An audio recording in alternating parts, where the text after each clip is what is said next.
Bismillah, Assalamualaikum warahmatullahi wabarakatuh. Perkenalkan, nama saya Jumadi dengan NIM D1W11910 pada mata kuliah Teknologi Budidaya Tanaman pada Lahan Suboptimal. Nah, mungkin sebagian dari teman-teman bertanya-tanya tentang apa sih lahan suboptimal itu? Nah, berdasarkan definisi yang ada, lahan suboptimal merupakan lahan produktivitas rendah, pengembalian ekonomi yang kurang, atau keterbatasan yang parah untuk lahan pertanian sehingga menghasilkan hasil panen yang rendah. Nah, lahan suboptimal disebabkan oleh dua faktor. Faktor yang pertama yaitu faktor internal seperti bahan induk, sifat fisik, sifat kimia, dan biologi tanah.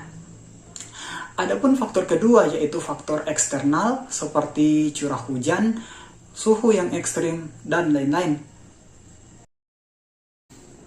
Nah, sekarang kita akan beralih ke jenis-jenis lahan suboptimal. Nah, secara umum, lahan suboptimal terbagi atas dua yaitu lahan kering dan lahan basah.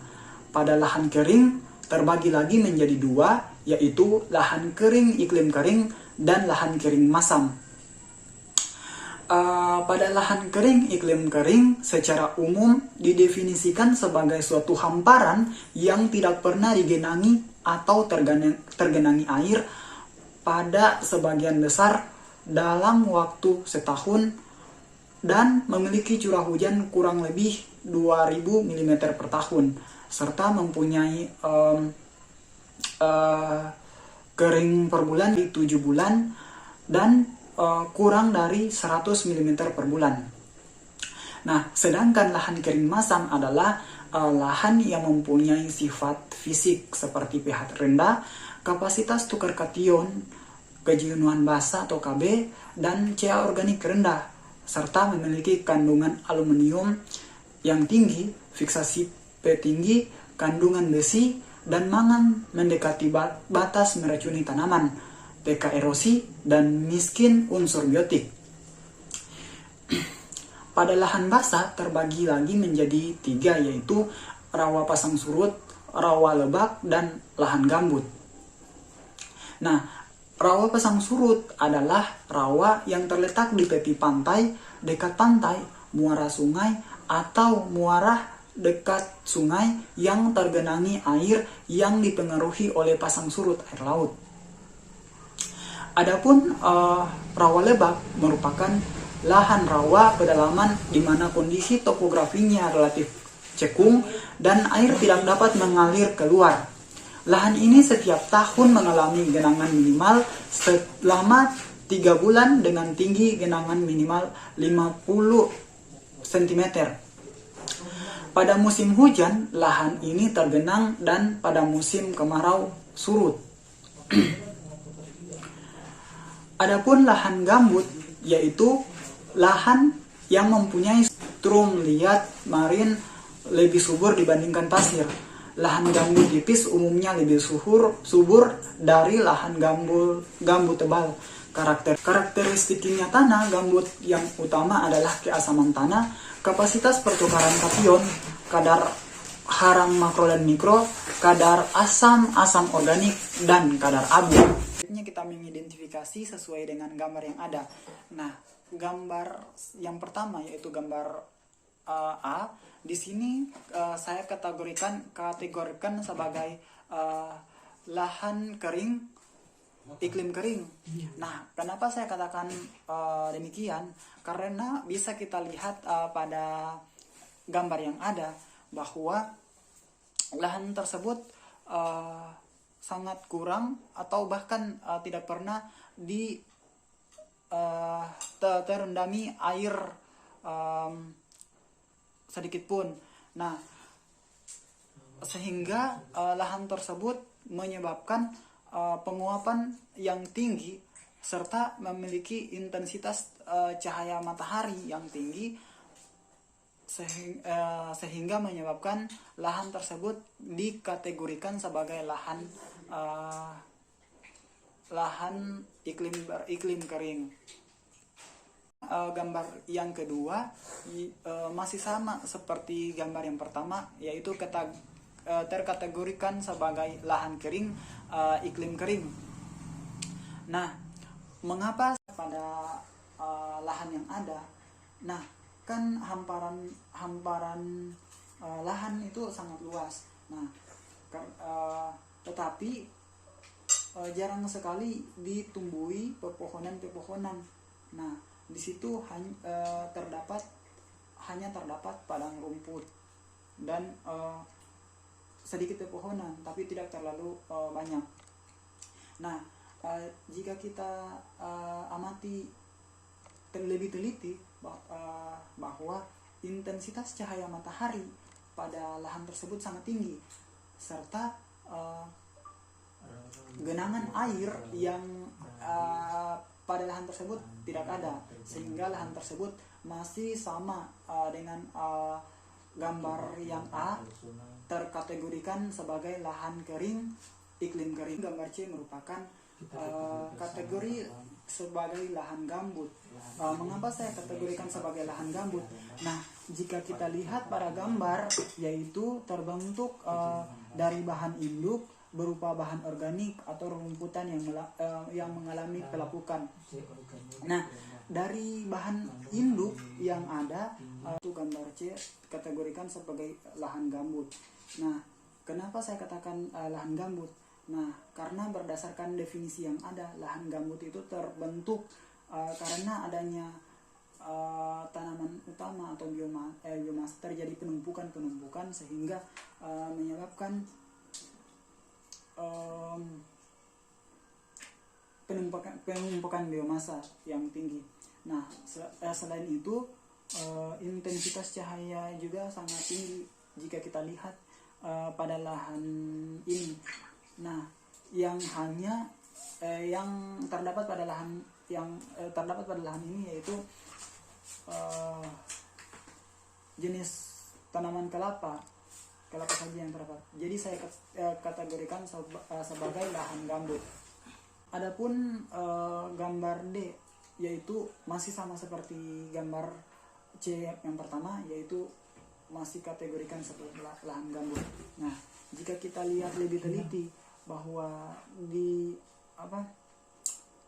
lahan tersebut terdapat penumpukan serasa atau biomasa yang sangat sulit untuk mengalami pelapukan.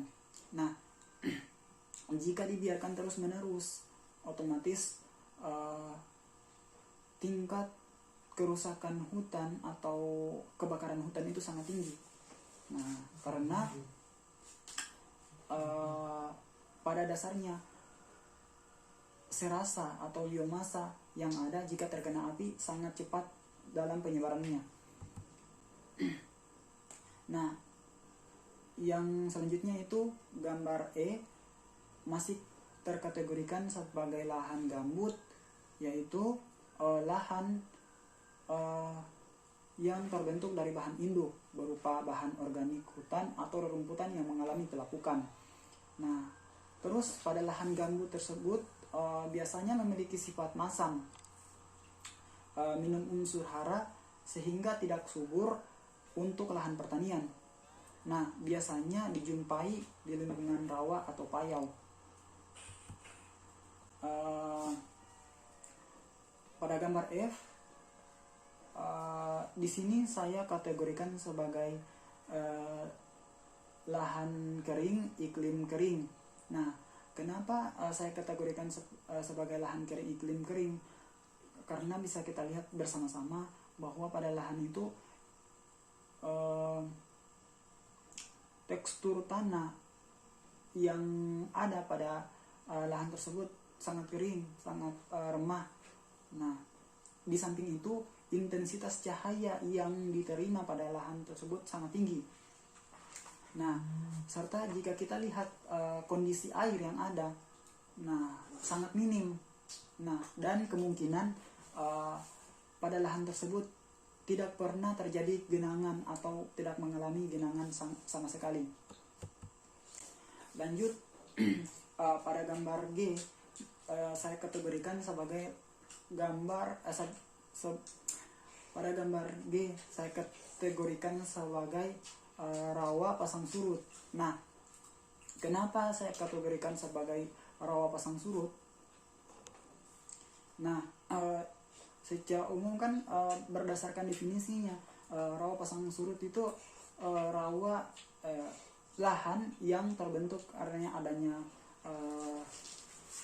genangan air yang ada di sekitar lahan seperti air payau, rawa, dan air laut.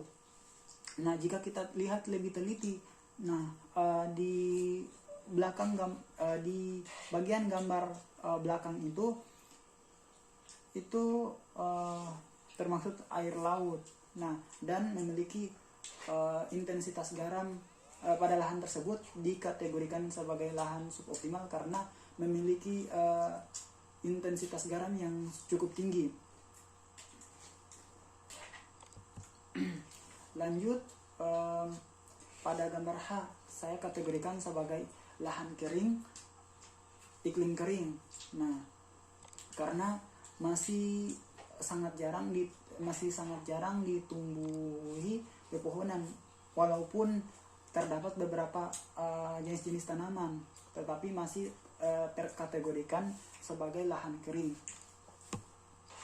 Nah, hal ini ditandai dengan intensitas cahaya yang tinggi, terus kurangnya pasokan air, dan memiliki pH yang masam. Lanjut, gambar yang terakhir yaitu lahan kering masam, terkategorikan sebagai lahan kering masam. Nah, kenapa saya katakan demikian? Nah, gambar tersebut dikategorikan sebagai lahan kering masam karena masih, jika dilihat dari gambar, sangat jarang terdapat vegetasi yang ada, dan tanah pada lahan tersebut sepertinya seperti lahan tambang. Nah, sehingga pada lahan tersebut memiliki pH yang rendah serta kapasitas tukar kation dan kejenuhan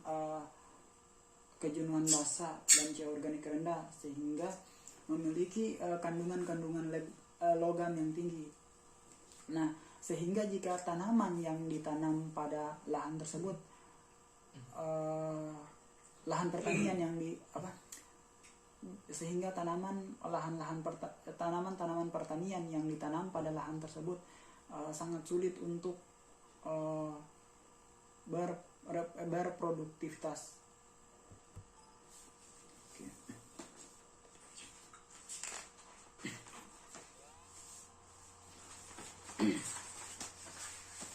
Nah, oke, baik. Jadi itulah tadi paparan materi mengenai lahan suboptimal. Nah, jadi dari penjelasan ini dapat saya ambil kesimpulan dari penjelasan tersebut,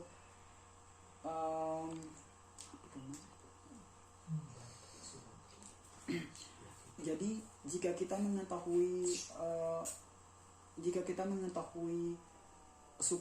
lahan suboptimal tersebut, maka kita diharapkan mendapatkan prospek masa depan, sehingga bisa kita menangani lahan-lahan yang mengalami atau lahan-lahan yang terdapat lahan optimal, kategorikan lahan suboptimal.